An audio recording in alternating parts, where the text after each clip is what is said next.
What is going on, everybody? Today we're going to talk about string gauges.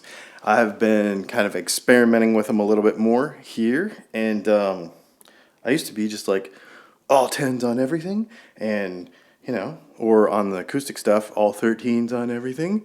And so we're going to talk a little bit about string gauges and some experimenting that I've been doing, and I'm going to show you why I think you should change the string gauge on your guitar, at least one of them. So for a long time, I've put 13s on all of my acoustic guitars. This guitar right here, this is my McPherson carbon fiber sable. This has 13s on it, and it's been fantastic. This guitar came with 13s on it, 25.5-inch scale, and it's awesome.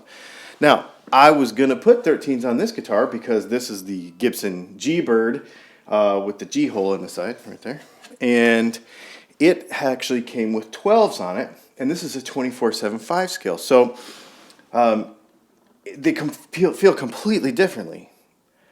But I kind of really grew to like this, which led me to the next thing. Stringjoy sent me a bunch of strings, right? They sent me these, what are these things? The orbiters, they're coated strings. So the coating, that's not in this video. We did another video about that. But what I want to talk about was, these are 9.5s, and so I put them on my Silver Sky.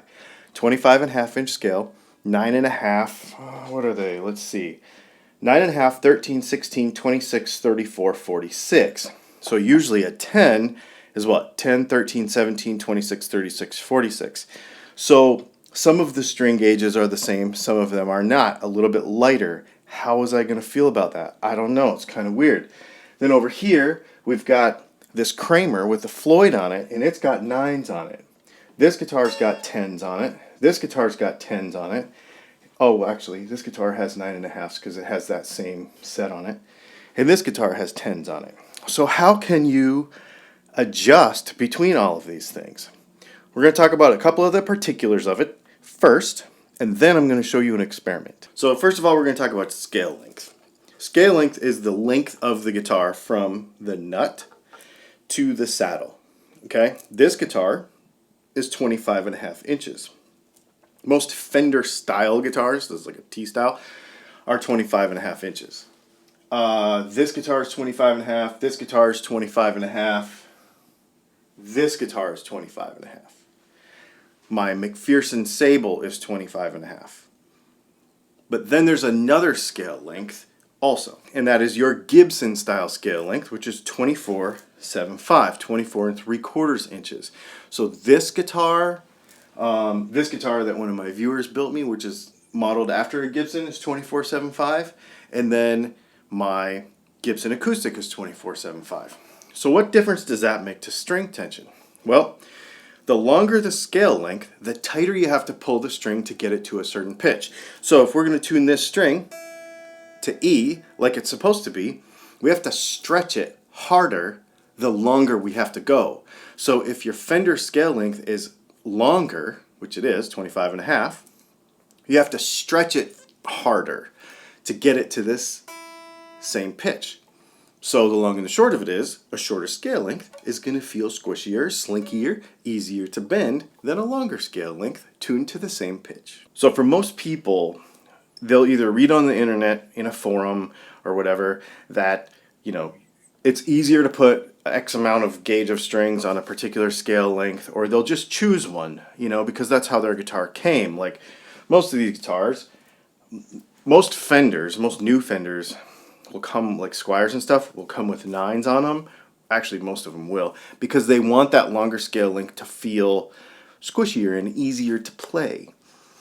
But then there's this whole other argument that is like, well, you're going to lose tone if you have less string gauge. So if you play with 8's or 9's, you're not going to have as much tone as if you have 10's or 11's. And because some people play different tunings and all that kind of stuff. So let's talk about why I think you should experiment with this. Every guitar feels a little bit different. Some bridge designs, so for example, this Schecter has a very traditional modern telly string through bridge, right? And the break angle of the string is pretty sharp as it comes over the bridge, right? And it's got a 25.5-inch scale. That guitar is going to kind of feel a certain way. This Kramer, on the other hand, is a Floyd Rose with a tremolo, right? And it is a double action tremolo, so it goes both ways, up and down, and it's got a locking nut. So even though this guitar is the same scale length as the pink guitar we just showed you, this is going to feel completely differently if you put the same exact gauge of strings on it. Here's another example. This guitar, now this has a different scale length, but if it was the same scale length, the bridge style with this wrap over tailpiece would feel differently as well. So then we throw on top of that all of these different scale lengths, and the feel of each guitar can change a lot. And actually, the width of the neck and the height of the frets and how the guitar feels in your hand specifically, which will be different from my hand, will give you a completely different feel of the guitar, and your interaction with this hand is your tone. No matter the wood, no matter the pickups, no matter anything, how this hand right here interacts with this guitar is ultimately how you play, how you sound, why you sound the way you sound, as opposed to the way I sound, right? So this hand right here, that's it. The other thing, though, is we got to think about this hand. How hard you pick with your right hand, how hard you hold the hand with your picking hand, you might be left-handed, and how hard you hold the guitar with your fretting hand is going to change everything about how you play the guitar. Now, that's different for everybody. If you are a heavy-handed person, if you're a light touch, it depends on the weight of the pick that you play with. You see where I'm getting at this? Basically, all these rules that people put in forums and Facebook groups and all that stuff kind of don't mean anything. It's kind of good to experiment for yourself. But you might ask yourself, am I going to give up tone by playing with different weights of strings? I just so happen to have a set of 8's Ernie balls, a set of 9's, and a set of 10's. Here's what we're going to do. We're going to use this guitar because it's the guitar that I have handy, and it actually already has a set of Ernie Ball 10's on it. So what we're going to do is we're going to play back to back, probably through the Princeton here, maybe with a pedal, and we're going to play a couple of tones, and I want you to listen to it and see how much difference you can tell in tone. And at the end of the video, I'm going to tell you what strings were what. The other thing is I'm going to do is, at the end of the video, is we're going to talk about why I think it's important that everybody go grab themselves a couple of sets of alternate string gauges from what you're normally used to playing and try this for a week on one of your guitars.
Okay, before we get to kind of final thoughts on this thing, first of all, why I chose the MGK Schecter, besides triggering people because it's kind of fun, because a lot of people don't like this guitar. I absolutely love it. It's fantastic.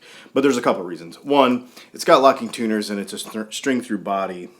So it makes it really easy and fast to change strings for a video like this. Also, it has carbon fiber reinforcements in the neck.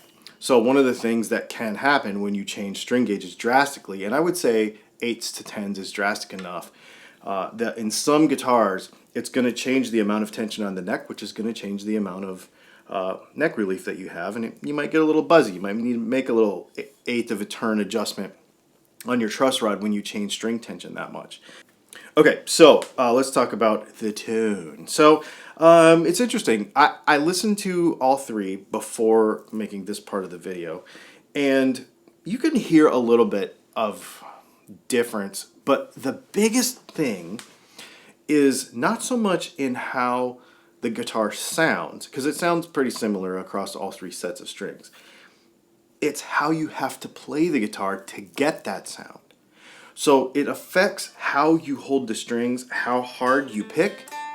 My biggest takeaway is the picking hand, like being so like, you know, and realizing that you have to finesse a little bit more. Same thing with this hand, pulling the guitar out of tune. 8's aren't so bad. I've played 7's before and they're even worse, but it's okay. Now, if you did this on a shorter scale guitar, like a Gibson style guitar, you might feel it even a little bit more. It might exaggerate it a little bit more.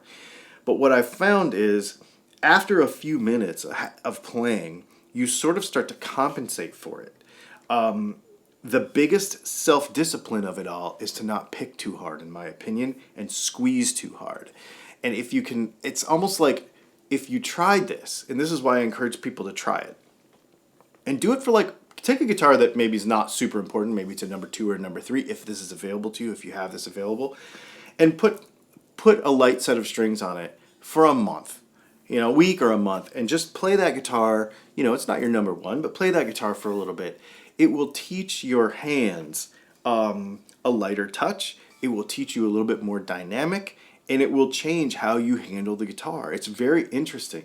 If you get out of your head, I play 10's, or I play 13's, or this guitar should have this because of whatever the dang internet says, and just go by feel. And you might totally hate it and go back to 10's, and that's fine, but get that preconceived idea out of your head and really like experiment with it and feel it. Like learn to feel the strings and learn to feel it. I think for me anyway, it's made me a better, like it makes me understand better how to make sounds with the guitar, because I've done this a few times, and I'm going to leave these are the 8's on the guitar.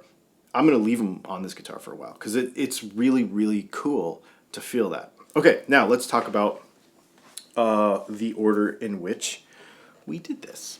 The video demo was 10's first, 8's second, and 9's last.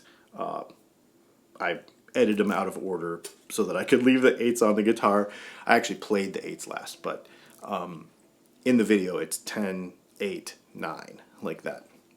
So as you listen to them, knowing that now, it's yeah, you can kind of hear it, but the last adjustment I would say is just adjust your pickup height a little bit maybe, if you're going to stay with 8's. Neck relief, intonation, pickup height.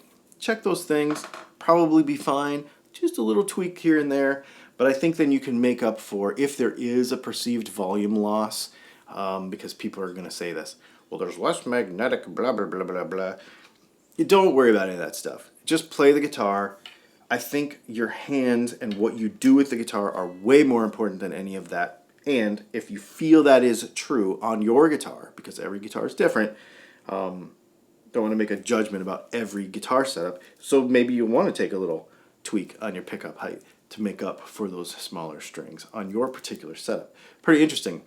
Side note, we used the PRS horse meat for the overdrive into the Princeton, going straight into the computer, so we could just be super fast and easy about these string changes. Anyway, I'm going to put links to everything we used in the video in the description below. If you use those links, it helps out the channel. Get yourself some 8's and put it on a guitar and try it. I think you'll dig it. or at least do me a favor and do it, then come back to this video in the comments and tell me what your observations were, or if you've tried this before, because it's a really interesting experiment. It's so fun, actually, to get out of your own head with string gauges and just kind of try stuff. Kind of cool. Anyway, thanks for hanging out. We will see you tomorrow on our live stream. We do a normal live stream hangout, go over some questions from YouTube's. That's at 4 p.m. Eastern Time on Tuesdays.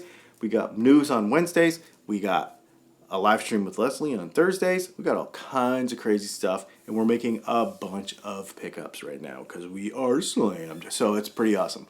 Thanks for hanging out, and we'll see you in the next video.